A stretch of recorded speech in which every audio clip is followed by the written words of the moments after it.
Hi everyone and welcome to my channel. My name is Nadia and today I'm giving you a little digital art trick that I often use in my drawings to speed up my painting process.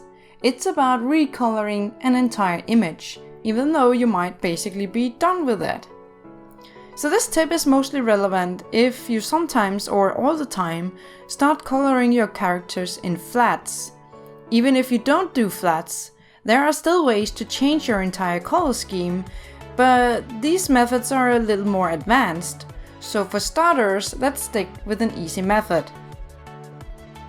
So basically your flats is a layer or a group of layers which contain the base colors of your character. I used to have so many layers divided into different sections of the character's colors that I ultimately ended up spending a horrific amount of time shifting between layers, drawing on the wrong layers, and organizing the layers. So today I have a more simple approach. I simply collect all my flats on the same layer. While I might be using multiple layers while painting the flats, I usually merge them together before moving on to shading. Before merging them though, it's a really good idea to have some backup. Simply group all of the layers and duplicate the group by right-clicking and select Duplicate. And now store your backup down here nice and safe and make sure it's not visible. We're only keeping it in case we messed something up now. Now open your other group containing all the layers. There are two ways to quickly merge them. You can either hold down Shift and select them all and hit Ctrl E. It's the same as right-clicking on your selected layers and choose Merge Layers. The other way that I often use actually don't require you to manually back up your layers, because this method simply makes a new layer based on what is visible on your document so far. Make sure to check off your background and line art's visibility while you're doing this merging, because it takes into account everything that you can see on your document. Create a new layer above all of your base color layers, select it, and then make the following shortcut: Ctrl, Shift, Alt, E. The new merged layer will appear here and has taken everything visible into account. And now you can check your backgrounds and line art's visibility back on. Ultimately, we end up having one layer with our flats. I want to keep the amount of layers to a minimum, so I want to have only one layer for my initial shading. I want to start out with the skin. Select the magic wand tool and mark an area on your flats layer where you have painted skin.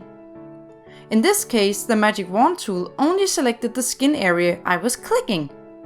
That's because by default, the magic wand tool has been ticked in the contiguous option. This means it will only select the identical pixels which lie next to each other.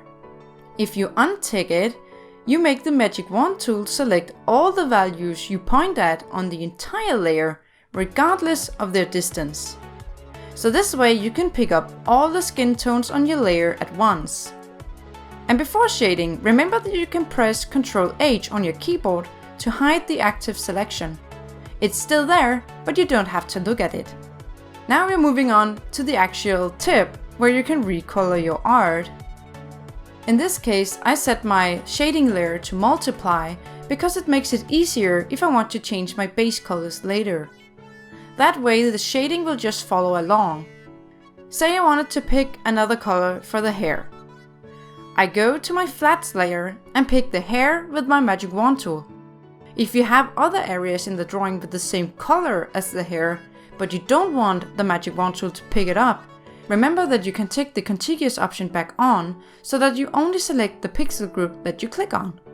You can also adjust the tolerance levels if your magic wand tools picks up too much or too little. While still being on the flats layer, go to Image, Adjustments, Hue Saturation, or click Ctrl U for a shortcut. Use the hue slider to adjust your color. This only adjusts the hue, so the value and saturation is the same as before. But will you look at that, you also have brightness and saturation sliders. Play around with the sliders and use this method to completely change your color scheme at a later point in your drawing. Here I'm just doing a sped up demonstration of how I selected an entire new color scheme for the entire drawing, using just the approach that I taught you.